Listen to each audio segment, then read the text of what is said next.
Hello and welcome back everyone to chemistry classes. In this video, I will be sharing my BARC interview experience with you. So I appeared for my BARC interview last year in 2019. So सबसे पहले अगर हम BARC का interview देने जा रहे हैं, हमने उसका एग्जाम दिया है, तो हमें पता होना चाहिए कि BARC करता क्या है. तो जब भी आप BARC के इंटरव्यू के लिए जा रहे हैं, BARC is Bhabha atomic research centre. तो जब भी आप इसके लिए इंटरव्यू के लिए अपेयर होंगे तो पहले आपको पता होना चाहिए कि BARC काम क्या करता है.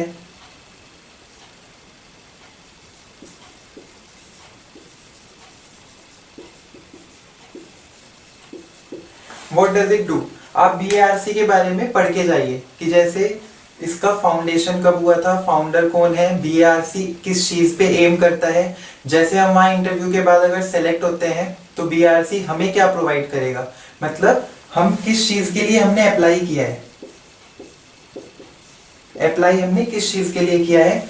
तो आप जनरली देखेंगे जब हम इंटरव्यू देने जाते हैं और उसके बाद अगर हम सेलेक्ट होते हैं तो हमारी जो पोस्ट होती है इनिशियली पहले साल के लिए वो होती है ट्रेनी साइंटिफिक ऑफिसर.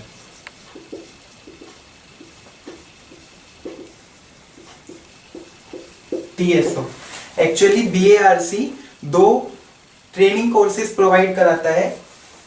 उन कोर्सेज का क्या नाम है, एक होता है OCES और एक है DFGS.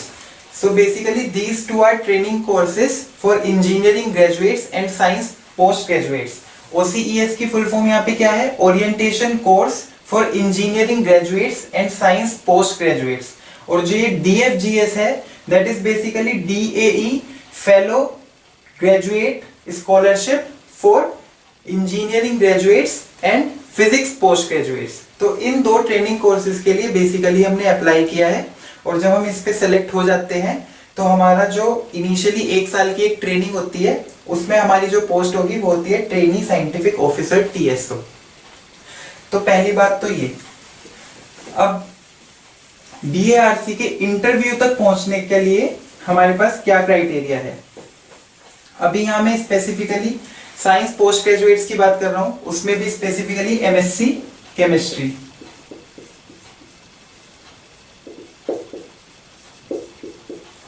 हम जब MSc के लास्ट सेमेस्टर में हैं तब इसका एग्जाम जनरली कंडक्ट होता है. जैसे मैंने अपनी MSc लास्ट ईयर 2019 में कंप्लीट की है, तो जब मैं लास्ट सेमेस्टर में था, लास्ट सेमेस्टर मतलब जनवरी टू मई का टाइम, तो जो BARC का एग्जाम था वो हमारा हुआ था मार्च में. मार्च में आपका एक रिटन एग्जाम होगा और मार्च में रिटन एग्जाम के बाद गेट का रिजल्ट आया था, गेट 2019 का रिजल्ट. जो हमारा एग्जाम था वो आई थिंक 9 या 10 मार्च में था और फिर उसके बाद 15 या 16 मार्च में गेट का रिजल्ट आया था. तो जब भी आप BARC का फॉर्म भरते हैं तो आप एग्जाम दे लेंगे. फिर एग्जाम देने के बाद उसमें एक ऑप्शन होता है जो बाद में आपका अपियर होगा. वो ऑप्शन क्या होता है, गेट स्कोर का. जब आपका गेट का रिजल्ट आ जाएगा तो BARC के साइट पे एक नोटिफिकेशन आता है, उसमें होता है कि आप अपना लॉगिन आईडी करके अपना गेट स्कोर उसमें अपडेट कर दीजिए. क्योंकि जो आप BARC के इंटरव्यू में जो आपको कॉल आती है, BARC के इंटरव्यू के लिए जो आपको कॉल आएगी वो आपको दो बेसिस पे आती है.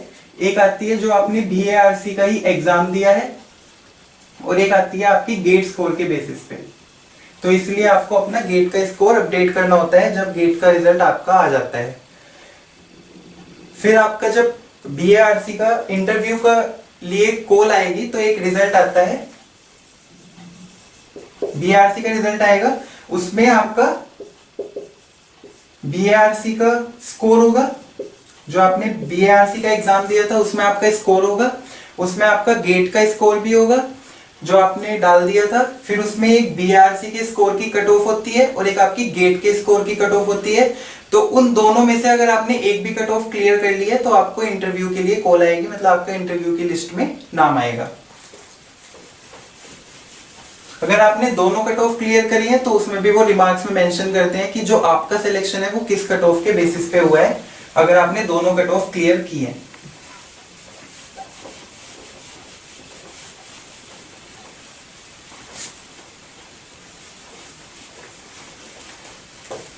फिर उसके बाद जब आपका इंटरव्यू के लिए सिलेक्शन हो जाएगा तो बेसिकली दे प्रोवाइड स्लॉट्स, मतलब वो एक पर्टिकुलर रेंज में सपोज इंटरव्यू रखते हैं। सपोज उन्होंने अपने इंटरव्यू रखे कि हम 20 मई से लेके 20 जून तक इंटरव्यू रखेंगे।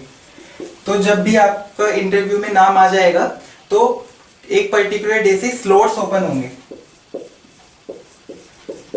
तो ये आपकी मर्जी है, आप जो भी डेट्स अवेलेबल हैं उसमें कौन सी डेट सेलेक्ट करते हैं। जो डेट आप सेलेक्ट करेंगे उसी डेट में फिर आपका इंटरव्यू कंडक्ट होगा। हरमीत और मेरा इंटरव्यू सेम डे में हमने स्लॉट बुक किया था। तो हमारा जो इंटरव्यू था वो था मई 29, 2019 में। अगर हमारा इंटरव्यू 29 मई में है तो बेसिकली हमें 28 मई को वहां पे BARC में रिपोर्ट करना होगा। तो इसीलिए हमने 27 मई की टिकट्स की थी दिल्ली से, और उसके बाद हम 28 मॉर्निंग में हम मुंबई पहुंच गए थे। फिर उसके बाद हमने 28 में दोपहर तक BARC में रिपोर्ट किया था। तो जब आपका इंटरव्यू 29 में है तो 28 में आप जब BARC में रिपोर्ट करेंगे तो वहां पे आपको एकोमोडेशन प्रोवाइड किया जाएगा एक दिन का। मतलब जो आपके पास मेल आएगा उसमें लिखा होता है कि वो स्ट्रिक्टली एक दिन का ही एकोमोडेशन प्रोवाइड करेंगे। और साथ में ये भी लिखते हैं कि अगर आपके साथ कोई आपके घर से गया है तो उसका जो स्टे होगा वो डिपेंडेंट होगा अवेलेबिलिटी पे, मतलब जरूरी नहीं है वो उन्हें भी एकोमोडेशन प्रोवाइड करेंगे। तो हमारा इंटरव्यू 29 में था, तो 28 में हमने रिपोर्ट किया, फिर उस दिन वहीं पे स्टे किया। फिर 29 मॉर्निंग से बेसिकली आपको वहां पे बुला लिया जाएगा, आपका डॉक्यूमेंट वेरिफिकेशन होगा और फिर उसके बाद आपको एक स्लिप दे दी जाएगी। उसके नंबर के बेसिस पे आपको इंटरव्यू के लिए फिर कॉल किया जाएगा। अब बात रही कि आपको वापस कब आना है, तो बुकिंग आपको जनरली पहले ही करनी पड़ती है टिकट्स की। तो अगर आपने अपना स्लॉट 29 मई का फिक्स किया है तो आपका जो इंटरव्यू है वो रात के 8 बजे तक भी जा सकता है, 8 PM। क्योंकि सपोज आपका नंबर लेट आया, सपोज आपका नंबर आया है 5 साढ़े 5 बजे, फिर उसके बाद आपका 1-1.5 घंटे का इंटरव्यू चलता है, तो 7 साढ़े 7 बज सकते हैं इंटरव्यू खत्म होते होते। तो इसीलिए फॉर सेफर साइड या तो आप जो टिकट है वो 29 की बिल्कुल लेट नाइट की कीजिए, 11-12 बजे की, या फिर आप 30 तारीख की तो आप कर ही सकते हैं। पर ये बात आपकी श्योर है कि अगर आपने 29 का स्लॉट बुक किया है तो आपका इसी दिन इंटरव्यू कंप्लीट हो जाएगा। तो आप 8 बजे तक की टिकट्स ना बुक करें, या तो बिल्कुल लेट नाइट की करें या फिर अगले दिन की आप टिकट बुक करें। और ये सब इंस्ट्रक्शंस वो जब आपको मेल आएगा उसमें भी वो लिखते हैं।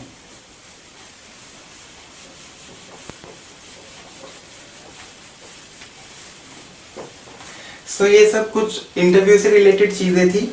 Now I will come directly to the main interview part.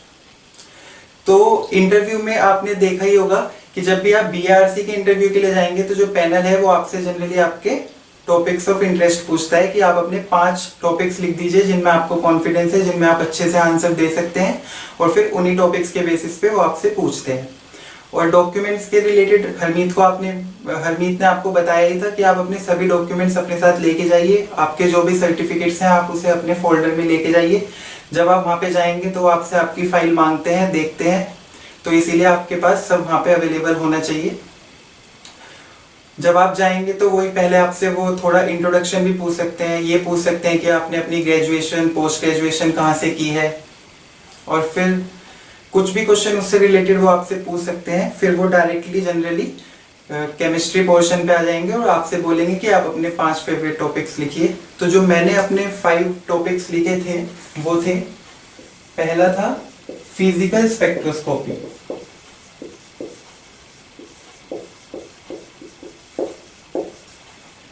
Second number पे जो मैंने टॉपिक लिखा था वो था केमिकल काइनेटिक्स, थर्ड नंबर पे मैंने टॉपिक लिखा था केमिकल इक्विलिब्रियम,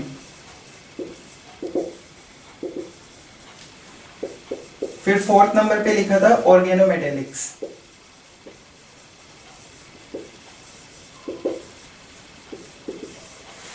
और फिफ्थ नंबर पे लिखा था पेरिसाइक्लिक केमिस्ट्री।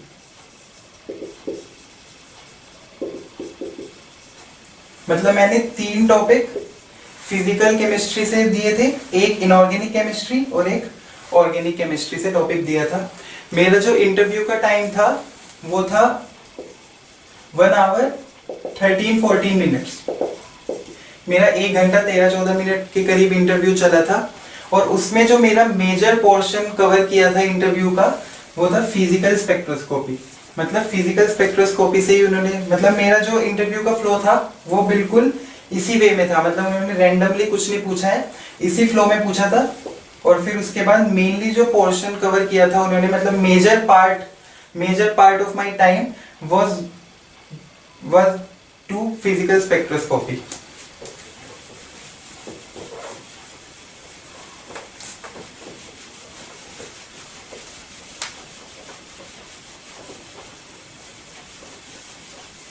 सो बेसिकली पूरा एक्सपीरियंस मैं 2 पार्ट्स में कवर करूंगा। इस पार्ट में मैं आपको फिजिकल स्पेक्ट्रोस्कोपी से उन्होंने मेरे से क्या क्या पूछा वो बताऊंगा, और जो बाकी के 4 टॉपिक्स हैं वो मैं सेकंड पार्ट में कवर करूंगा।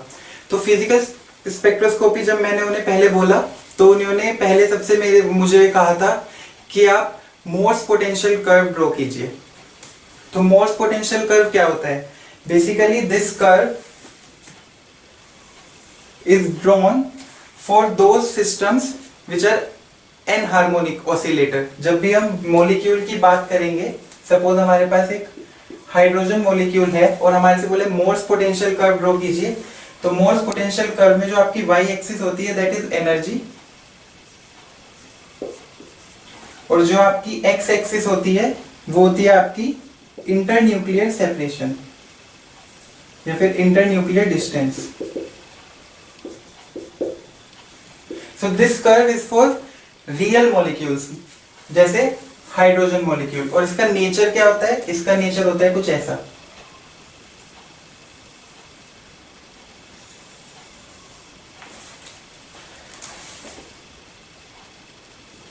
तो सबसे पहले उन्होंने मेरे से पूछा कि इस कर्व में आप सपोज कोई भी मॉलिक्यूल है, आप मार्क कीजिए बॉन्ड डिसोसिएशन एनर्जी।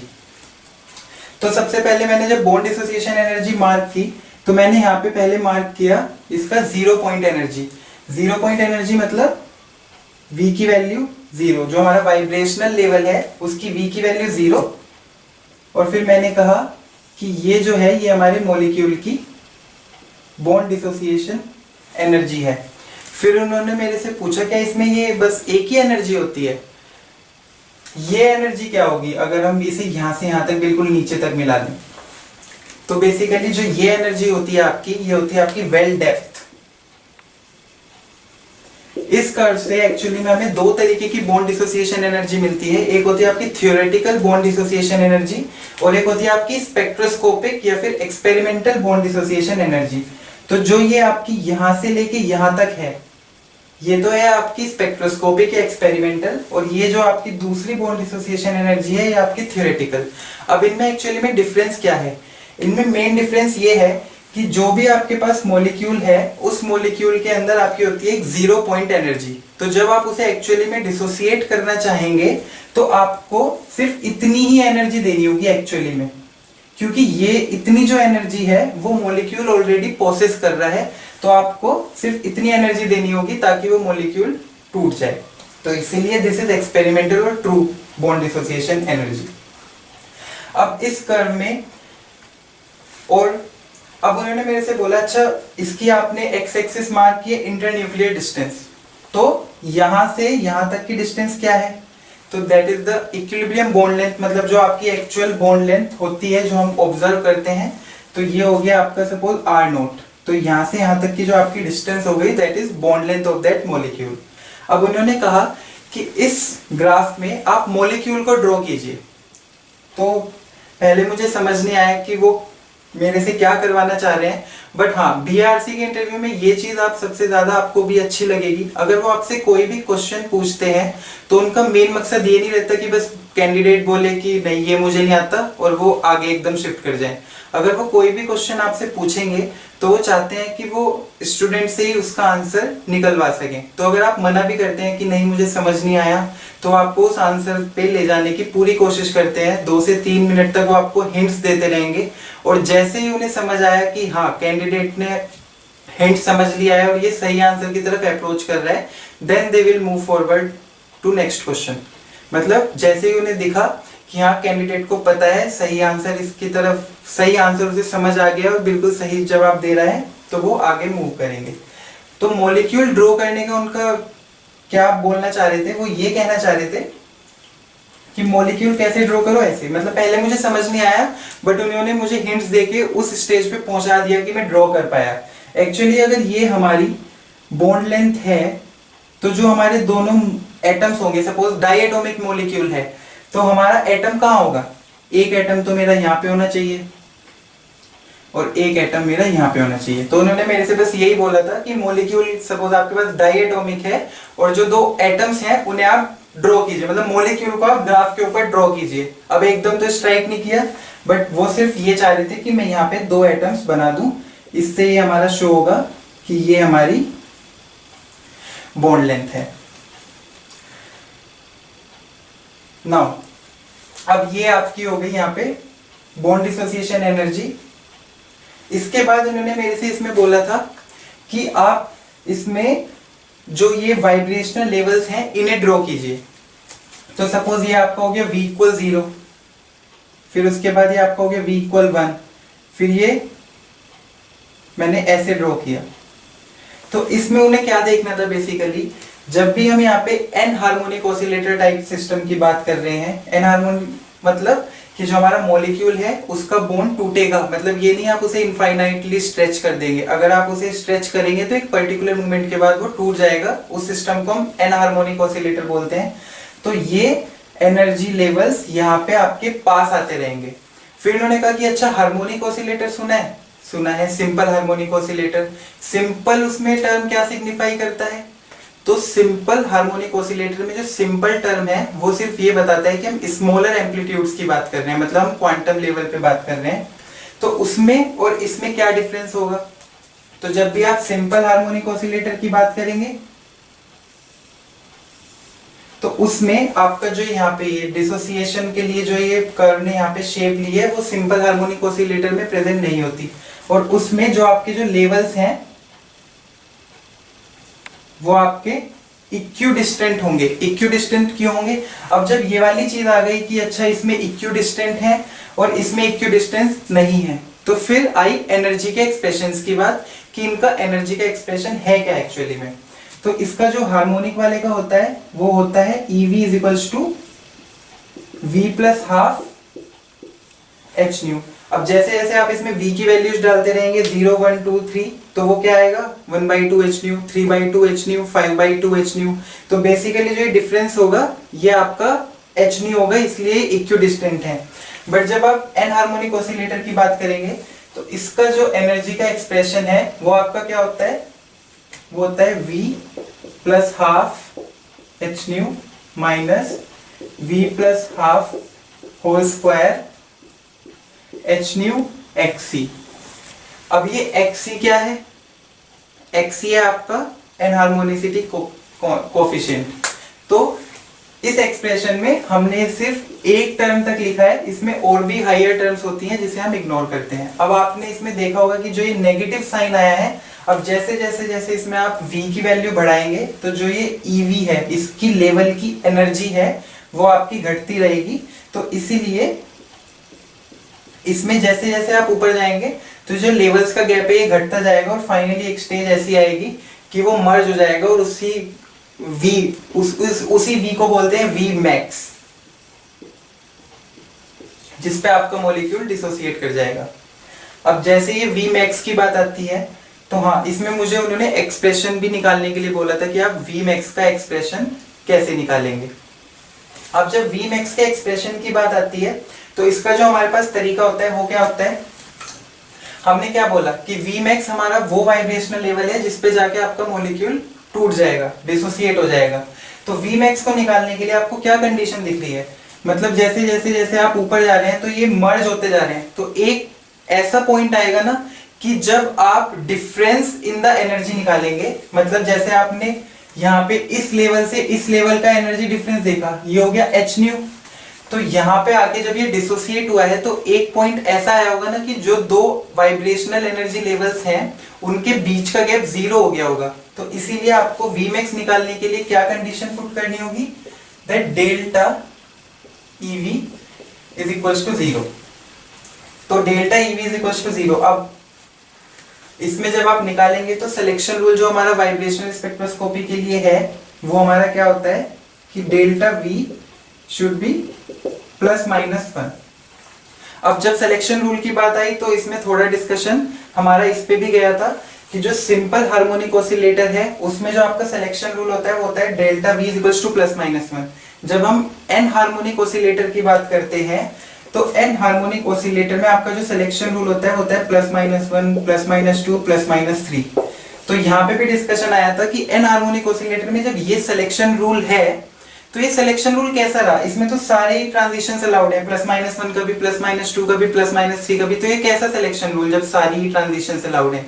तो इसका रीजन एक्चुअली में क्या होता है, इसका रीजन मुझे उस समय नहीं पता था। काफी चीजें थी जो उस समय नहीं पता थी, कुछ चीजों पे उन्होंने मुझे अप्रोच कराया और कुछ चीजें जो मैं नहीं बता पाया वो मैंने बाद में आके पढ़ी थी। अभी मैं सभी चीजें यहाँ पे बता रहा हूँ जो मुझे ध्यान है।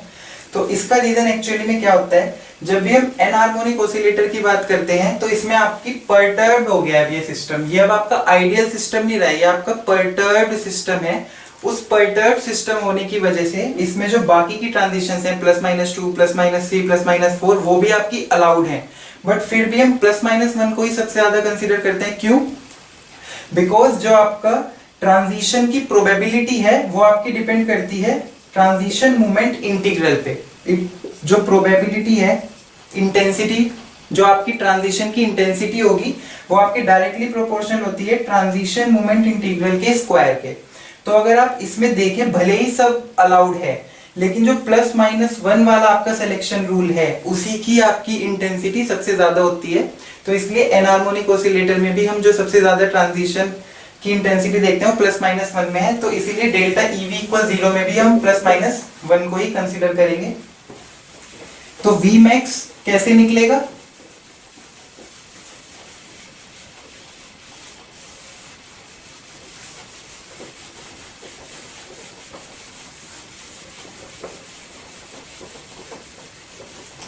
हमारे पास ये एक्सप्रेशन है। तो V+1 से V, तो सपोज हमने जो ट्रांजिशन की या तो V+1 से V की या फिर V से V+1 की, इनिशियल माइनस फाइनल। तो अब जब हम डेल्टा EV निकालेंगे तो वो कैसे निकलेगा, वो निकलेगा V+3/2। मतलब मैंने V की जगह V+1 पुट कर दिया है फाइनल लेवल के लिए। तो V की जगह अगर V+1 डालूंगा तो V+1+हाफ, तो V+3/2 hν माइनस V+हाफ, ये भी आपका क्या हो जाएगा V+3/2 स्क्वायर hν xc। तो ये हो गया आपका फाइनल लेवल और आपको इसमें से इनिशियल लेवल की एनर्जी माइनस करनी होगी तो वो तो यही हो जाएगी। तो क्या हो जाएगा V+हाफ hν माइनस V+हाफ स्क्वायर hν xc। ये आपका एक्सप्रेशन हो गया। तो इस एक्सप्रेशन में से इस एक्सप्रेशन को आपको माइनस करना है और आपको अल्टीमेटली इसे इक्वल्स टू 0 पुट करना है। जब ये वाली कंडीशन होगी तो जो आपका V है दैट विल बिकम Vmax। तो जब मैंने उन्हें ये एक्सप्रेशन लिखा तो वो समझ गए कि हाँ ठीक है, आगे इसमें सिर्फ मैथमेटिक्स है और आप इसे सोल्व करके Vmax का एक्सप्रेशन निकाल सकते हैं।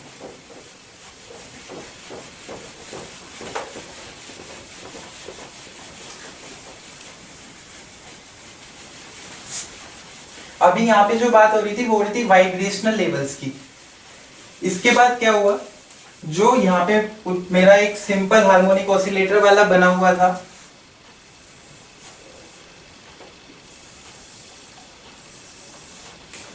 तो जब Vmax वाली चीज डन हो गई तो उसके बाद यहाँ पे उन्होंने मेरे से कहा कि इसमें मतलब बाकी के और इसमें लेवल्स होते हैं। तो कौन से लेवल्स हैं, ऐसे रोटेशनल लेवल्स, ट्रांसलेशनल लेवल। तो इसमें आप रोटेशनल लेवल, वाइब्रेशनल लेवल और जैसे ये अपने आप में एक इलेक्ट्रॉनिक लेवल है तो मार्क करो। तो मैंने मार्क किया, जैसे ये वाला जो आपका लेवल है ये आपका हो गया n इक्वल 1, और यही लेवल पे आपका n इक्वल 1 और v इक्वल 0 है, और रोटेशनल लेवल आपका j इक्वल 0 है। फिर जब आप इससे एक ऊपर जाएंगे तो एक ऊपर में आपका क्या होगा, n इक्वल तो 1 ही रहेगा क्योंकि ये तो पूरा n इक्वल 1 ही है, v इक्वल आपका 0 रहेगा और j हो जाएगा आपका 1। फिर इससे ऊपर जाएंगे तो यहाँ पे वो जो चीज मेनली देखना चाह रहे थे वो ये चीज नोटिस कर रहे थे कि आप जो गैप बनाते हैं वो कितना बनाते हैं लेवल्स के बीच में। तो अभी तक तो मैंने ये हार्मोनिक ऑसिलेटर था तो इक्विडिस्टेंट बना दिया, बट अब जब मैं इसके अंदर ये रोटेशनल लेवल्स ड्रॉ कर रहा हूँ तो रोटेशनल लेवल्स का गैप भी आपको ध्यान रखना है। तो ये अगर आपका j इक्वल 0 हो गया और ये j इक्वल 1 हो गया तो j इक्वल 2 इस गैप से ज्यादा होगा। तो ठीक है, जब मैंने ये बनाया तो उन्होंने फिर बोला अच्छा रोटेशनल एनर्जी लेवल्स का एक्सप्रेशन लिखो। तो वो एक्सप्रेशन क्या हो गया, EJ is equals to B J into J plus 1। और ये एक्सप्रेशन कब होता है, जब हम बेसिकली एनर्जी को सेंटीमीटर इनवर्स में बता रहे हैं। अगर सेंटीमीटर इनवर्स के बजाय हम एनर्जी को जूल में बताना चाहेंगे तो एक्सप्रेशन क्या हो जाएगा, BHC J into J plus 1। कैसे, सपोज ये सेंटीमीटर इनवर्स में है, आपने मल्टीप्लाई करी प्लैंक्स कांस्टेंट की जिसकी यूनिट क्या होती है, जूल सेकंड। फिर उसके बाद एक आपने मल्टीप्लाई करी है स्पीड ऑफ लाइट c, तो उसकी यूनिट क्या होगी, मीटर पर सेकंड, और यहाँ के लिए आप सेंटीमीटर पर सेकंड सपोज। तो centimetre inverse into centimetre cancel, second से सेकंड कैंसिल, और ये आपका बचा जूल। तो अगर आपको एनर्जी को एक्सप्रेस करना है सेंटीमीटर इनवर्स में तो BJ इंटू J प्लस 1, और सपोज आपको एक्सप्रेस करना है जूल में तो BHC J into J plus 1। तो अब अगर आप इसके एनर्जी के एक्सप्रेशन में देखेंगे तो जब आप J की वैल्यू 0 डालेंगे तो E0 तो आपका 0 आएगा, बट जब आप EJ इक्वल 1 की बात करेंगे तो ये क्या आएगा आपका 1 प्लस 1 2 भी आएगा, और जब आप EJ इक्वल 2 की बात करेंगे तो वो आपका क्या आएगा 2 प्लस 1 3 इंटू 2 6 भी। तो मतलब आप देख रहे हैं कि इसमें जो लेवल्स के बीच का एनर्जी गैप है वो इक्वल नहीं है। पहले 0 था, फिर 2 भी हुआ, फिर 6 भी हुआ। मतलब पहले डिफरेंस था 2b का, मतलब जो ये डिफरेंस है ये है 2b का डिफरेंस। फिर उसके बाद जो ये वाला डिफरेंस है ये आपका है 4b का डिफरेंस। अगर आप EJ इक्वल 3 निकालेंगे वो क्या आएगा 3 प्लस 1 4 12b। तो मतलब 6b से 12b जाने में आपका जो और डिफरेंस आएगा वो आएगा 6b का। तो इसका मतलब 2b 4b 6b ऐसे आपका बढ़ता जा रहा है। तो आपको जो लेवल्स है उसमें एनर्जी आपको यहाँ पे बढ़ा के दिखानी होगी। तो ये चीज आपको ध्यान रखनी है जब आप वाइब्रेशनल लेवल्स और रोटेशनल लेवल्स को ड्रॉ कर रहे हैं। फिर जब इसके एनर्जी के एक्सप्रेशन की बात आई तो इसके बाद उन्होंने पूछा what is the relative population, what is the expression for the relative rotational levels population. तो इसका एक जो हमारे पास एक्सप्रेशन होता है वो यही होता है कि सपोज हमारी population of jth level divided by population of the initial level j equal 0, तो उसे p0 से सिग्निफाई करते हैं। ऐसे एक्सप्रेशन मैंने एक गेट की वीडियो है उसमें न्यूमेरिकल पूछा गया था तो इस एक्सप्रेशन का उसमें यूज हुआ था। तो यहाँ पे हमारे पास होती है डीजेनरेसी। डीजेनरेसी क्या होती है 2j प्लस 1 2j प्लस 1। फिर उसके बाद आपके पास यहाँ होता है e to the power minus energy of that jth level divided by kbt, similarly energy of that jth level divided by kbt। अब अगर आप यहाँ j इक्वल 0 की बात करेंगे तो आपका क्या हो जाएगा, j इक्वल 0 के लिए जो ये वाली टर्म है और ये वाली टर्म है ये आपकी हो जाएगी 1। तो इसीलिए pj by p नोट में जो आपका डिनोमिनेटर है वो आपका हो जाता है 1। तो इसलिए जो आपका न्यूमरेटर है बस वही आपका एक्सप्रेशन में रह जाता है। तो आपका न्यूमरेटर क्या हो जाएगा 2j plus 1 e to the power suppose exponential minus ej का एक्सप्रेशन जूल्स में क्या था BHC j into j plus 1 divided by kbt। तो ये आपके पास pj बाई p0 का आपके पास एक्सप्रेशन आ जाता है। फिर इस एक्सप्रेशन को लिखने के बाद उन्होंने मेरे से बोला कि अभी जैसे आपने Vmax निकाला था ना वैसे ही Jmax निकालो, जिसपे मतलब ऐसा लेवल जिसपे सबसे ज्यादा पॉपुलेशन है। तो Jmax निकालने के लिए, अब Jmax निकालने का तरीका हमारे दिमाग में क्या होता है, Jmax निकालने के लिए हम क्या करते हैं कि d pj by P note by D J, इसे जीरो रख देते हैं कि इसे जे के रेस्पेक्ट में डिफरेंशिएट करो और उसके बाद इसे जीरो रख दो, तो हमें कर्व का मैक्सिमम मिल जाएगा। क्योंकि इसका एक हमारे पास ग्राफ होता है, क्या ग्राफ होता है, सपोज आपने PJ by P zero versus J graph draw किया, तो आपके पास एक ऐसा ग्राफ होता है, यहाँ पे होते हैं इसकी वैल्यू 1 और ये एक ऐसा ग्राफ होता है। तो बेसिकली आपको ये निकालना है जे मैक्स, मतलब जिस पे पॉपुलेशन मैक्स है उस पे जे की वैल्यू निकालिए।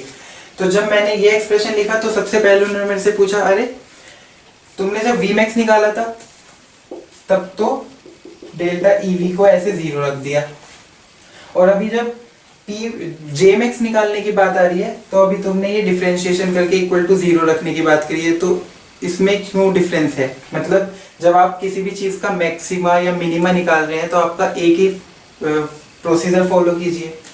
तो अब इसका रीजन क्या है कि हम वाइब्रेशनल लेवल्स के वक्त ये यूज करते हैं और रोटेशनल लेवल्स में जे मैक्स निकालते समय हम ये यूज करते हैं।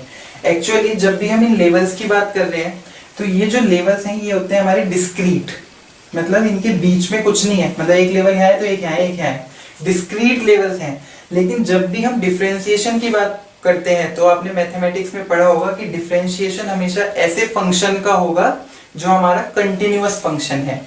तो जब हमारे ये लेवल्स डिस्क्रीट है, कंटिन्यूअस नहीं होते, तो हम इनका डिफरेंशिएशन कैसे कर सकते हैं? तो ये जो आपका तरीका है ये आपका गलत है, आप डिफरेंशिएशन करके नहीं निकाल सकते। बट हमारे पास यहाँ पे और कोई तरीका नहीं है, तो ये बेसिकली एक अप्रोक्सीमेट मेथड है, इसीलिए हमने वाइब्रेशन में यूज नहीं किया था। और वाइब्रेशन में इसे यूज करना और भी ज्यादा गलत है। क्यों? क्योंकि वाइब्रेशनल लेवल्स तो और ज्यादा एनर्जी गैप है। मतलब अगर आप रोटेशनल लेवल्स और वाइब्रेशनल लेवल्स में देखेंगे तो वाइब्रेशनल लेवल्स में इट इज मोर एरर, मतलब अगर आप इस मेथड को वाइब्रेशनल वी मैक्स के लिए यूज करते हैं तो ये और ज्यादा एरर देगा, क्योंकि यहाँ पे तो आपकी जो डिस्क्रीटनेस है वो और ज्यादा है, क्योंकि वाइब्रेशनल लेवल्स का गैप और ज्यादा है। बट जब आप रोटेशनल लेवल्स में आएंगे तो वो तो दो वाइब्रेशनल लेवल्स के भी बीच में है, तो भले ही डिस्क्रीट है बट फिर भी जो वो डिस्क्रीटनेस, उनके बीच का जो एनर्जी डिफरेंस है वो इतना ज्यादा नहीं है, उसे फिर भी आप लगभग कंटिन्यूअस बोल सकते हो। और अगर आप कंटिन्यूअस बोल रहे हो ऑब्वियसली वो गलत है, बट ये यूज करोगे तो इतनी ज्यादा एरर नहीं आएगी जितनी ज्यादा वी मैक्स के केस में आएगी। तो इसीलिए कंटिन्यूअस नहीं होता, इसीलिए ये एक्सप्रेशन यूज करना गलत है। बट हम अप्रोक्सीमेट जे मैक्स निकालने के लिए इस एक्सप्रेशन का यूज करते हैं। तो यही मैंने उन्हें रीजन दिया था और वो सेटिस्फाइड भी थे इससे कि आपको इन दो मेथड्स में यहाँ पे ये क्यों यूज किया और यहाँ पे ये क्यों यूज किया। एक बुक में मैंने देखा था कि वी मैक्स निकालने के लिए भी डिफरेंशिएशन वाले मेथड का यूज किया था, तो उससे एक्सप्रेशन डिफरेंट आता है, बट वो जो एक्सप्रेशन होगा वो आपका गलत होगा। वी मैक्स के लिए आप ये यूज कीजिए और जे मैक्स के लिए आपको ये वाला एक्सप्रेशन यूज करना होता है। अब हमारे पास ये वाला एक्सप्रेशन तैयार है, तो फिर जब उन्होंने मुझे बोला कि एक बार जे मैक्स के लिए प्रोसीड करो, तो वही बस मेरे से उन्होंने डिफरेंशिएशन कराया था।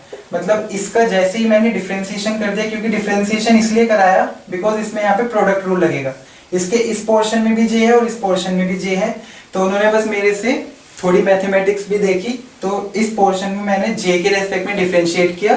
फिर उसके बाद जब आप उसे इक्वल्स टू 0 पुट करेंगे then you will get your expression of J. आपको जे को जे मैक्स पुट करना होगा, आपको जे मैक्स का एक्सप्रेशन मिल जाएगा। इसीलिए फिजिकल स्पेक्ट्रोस्कोपी में मेरा काफी समय इंटरव्यू का इसी टॉपिक पे गया था, क्योंकि उन्होंने इसमें काफी मैथमेटिक्स भी कराई थी। लेकिन कोई दिक्कत नहीं है, वो आराम से आपको समय देते हैं,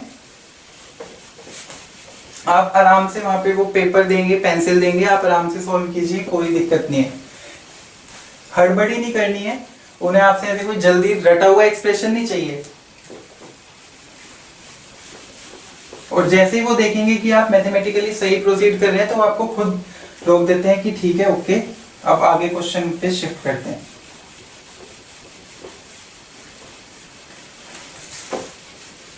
जब ये वाला डिस्कशन पूरा हो गया था तो उसके बाद उन्होंने शिफ्ट किया था फ्रैंक कॉन्डन प्रिंसिपल पे, कि फ्रैंक कॉन्डन प्रिंसिपल सुना है?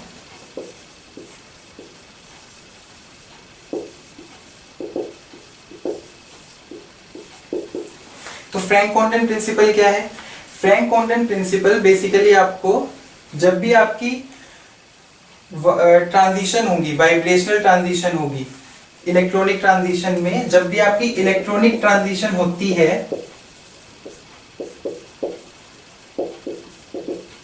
तो that is accompanied by vibrational transition.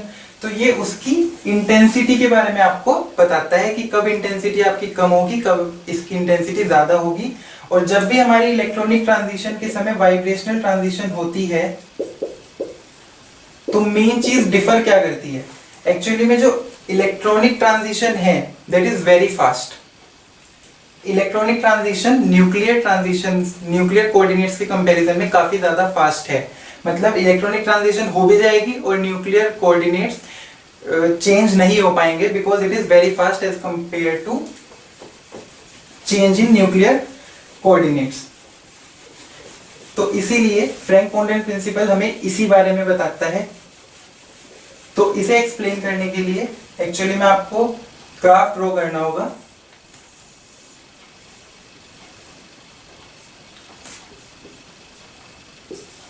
तो फ्रैंक कोंडोन प्रिंसिपल क्या कहता है कि जो आपकी ट्रांजिशन है that will be vertical transition. तो आपने यहां पे ड्रॉ किया। अब सबसे पहला इसमें जो क्वेश्चन आया था वो था जब भी आप इलेक्ट्रॉनिक ट्रांजिशन दिखाओगे, तो ये तो आपने सपोज बना दिया ग्राउंड स्टेट, ठीक है। ग्राउंड स्टेट में इसमें आपने n की वैल्यू दिखा दी 1। अब जब आप ये ऊपर वाला बनाओगे तो सबसे पहले वो जो चीज नोटिस कर रहे थे वो यही थे कि ऊपर वाला कहाँ पे बनेगा। तो जैसे मैंने इसे यहाँ पे बनाया तो सबसे पहला क्वेश्चन आया कि इसे अच्छा राइट में क्यों बनाया है। तो बात वही आई कि जो ऊपर वाली स्टेट है that is suppose excited state. तो जो आपकी एक्साइटेड स्टेट है उसमें आपकी बॉन्ड लेंथ कम भी हो सकती है, ज्यादा भी हो सकती है और सेम भी रह सकती है। तो इसलिए आपको जब भी आप इसे राइट में बनाते हैं तो आपको साथ में ये बोलना जरूरी है that you are assuming that bond length in the excited state is greater than bond length in excited state is greater than bond length in ground state। क्योंकि ये चीज आपकी बॉन्ड लेंथ है ना, तो अगर ग्राउंड स्टेट की bond length आपकी ये है RGR तो आपकी एक्साइटेड की आपने ज्यादा बनाई है। तो अगर आपने इसे राइट में बनाया तो आप बोलिए कि आप एज्यूम कर रहे हैं कि एक्साइटेड स्टेट में आपकी बॉन्ड लेंथ ज्यादा है। फिर उसके बाद आप इसमें लेवल्स बनाएंगे। अब इस समय भी आपको ड्रॉ करते वक्त ध्यान रखना है कि एनर्जी लेवल्स में गैप घटाना है बिकॉज ये एनहार्मोनिक ऑसिलेटर बनाया है आपने।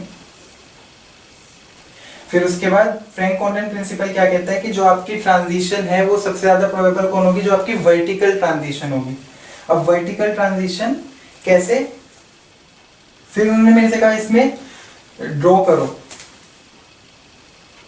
इसे।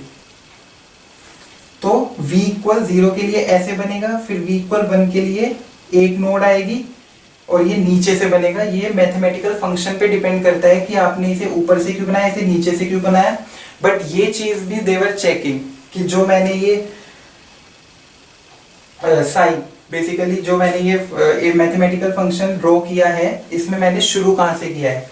तो v इक्वल 0 के लिए ऊपर से शुरू होगा, v इक्वल 1 के लिए नीचे से शुरू होगा और इसमें एक नोड आएगी। फिर v इक्वल 2 के लिए v equal 0, v equal 1, v equal 2। v equal 2 में नोड्स दो आएंगे और ये ऊपर से शुरू होगा।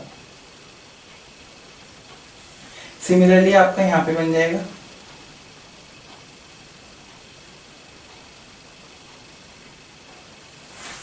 अब उसके बाद वर्टिकल ट्रांजिशन ही क्यों हो रही है, क्योंकि जब भी आपकी ये इलेक्ट्रॉनिक ट्रांजिशन होगी तो इलेक्ट्रॉनिक ट्रांजिशन इतनी फास्ट होगी कि आपके न्यूक्लियर कोऑर्डिनेट्स मूव नहीं कर पाए हैं। तो इसीलिए ये आपकी ऐसी जगह से होगी कि आपका जो वाइब्रेशनल फंक्शन है वो कम से कम आपका चेंज हो। जैसे आपने ये ट्रांजिशन यहाँ से करी इसके मैक्सिमा से, तो ये ऊपर ऐसी ही जगह पे होना पसंद करेगी जहाँ पे ऊपर आपको मैक्सिमा ही मिलेगा। क्योंकि अगर वो वाला आपका केस रहेगा मैक्सिमा टू मैक्सिमा वाला, तो आपका जो ट्रांजिशन मोमेंट इंटीग्रल है उसकी वैल्यू ज्यादा होगी। तो इसलिए वो ट्रांजिशन आपकी ज्यादा इंटेंस होगी बिकॉज वो डिपेंड करता है ट्रांजिशन मोमेंट इंटीग्रल पे। ट्रांजिशन मोमेंट इंटीग्रल उन्होंने मेरे से पूछा नहीं, but actually transition moment integral क्या होता है, it is wave function of that final state जिसमें आपकी ट्रांजिशन हुई है। यहाँ पे आपका होता है ऑपरेटर और यहाँ पे होता है आपका इनिशियल वेव फंक्शन। तो बेसिकली जो भी आपका सिलेक्शन रूल है, जो भी आपकी इंटेंसिटी है, ये सब इसी ट्रांजिशन मोमेंट इंटीग्रल से आता है। जब भी आप सिलेक्शन रूल्स का डेरिवेशन भी पढ़ते हैं तो उसमें ट्रांजिशन मोमेंट इंटीग्रल ही मेन रोल प्ले करता है। तो फ्रैंक कोंडोन प्रिंसिपल में सिर्फ उन्होंने मेनली यही पूछा था कि ये है क्या। फिर उसके बाद ये बॉन्ड लेंथ की बात आई थी और यहाँ पे डिस्कशन इसके बारे में इतना ही हुआ था। फिर यहाँ पे अभी जो ये डिस्कशन था ये सब था मॉलिक्यूल्स के लिए, कि जब भी हम मॉलिक्यूलर स्पेक्ट्रा की बात कर रहे हैं तो उन्होंने बोला कि अच्छा एटॉमिक स्पेक्ट्रा में क्या फर्क होगा। मैंने कहा एटॉमिक स्पेक्ट्रा पढ़ा है, तो मैंने कहा हाँ पढ़ा है। तो फिर उसके बाद एटॉमिक स्पेक्ट्रा में क्या डिफरेंस होगा, बनाओ एक बार एटॉमिक स्पेक्ट्रा को बनाओ।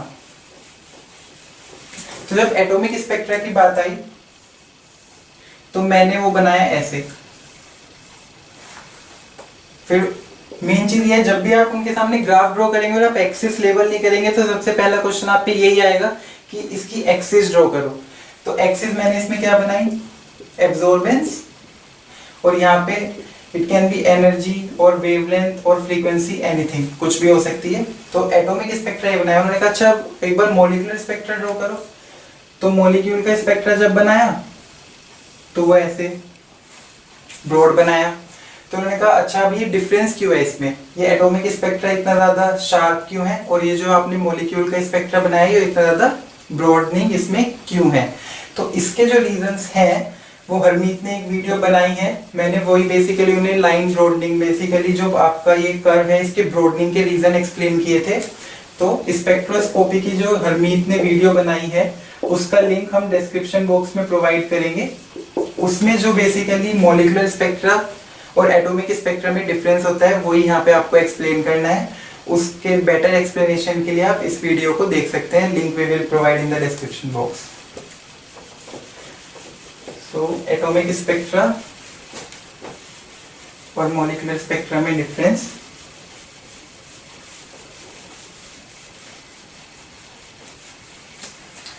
उन्होंने मेरे से इसमें मैथमेटिकली, जैसे मैंने मैक्सिमा और मिनिमा निकाला था तो मैक्सिमा और मिनिमा के लिए एक्सप्रेशन पूछा था कि कैसे मैथमेटिकली मैक्सिमा और मिनिमा निकालते हैं।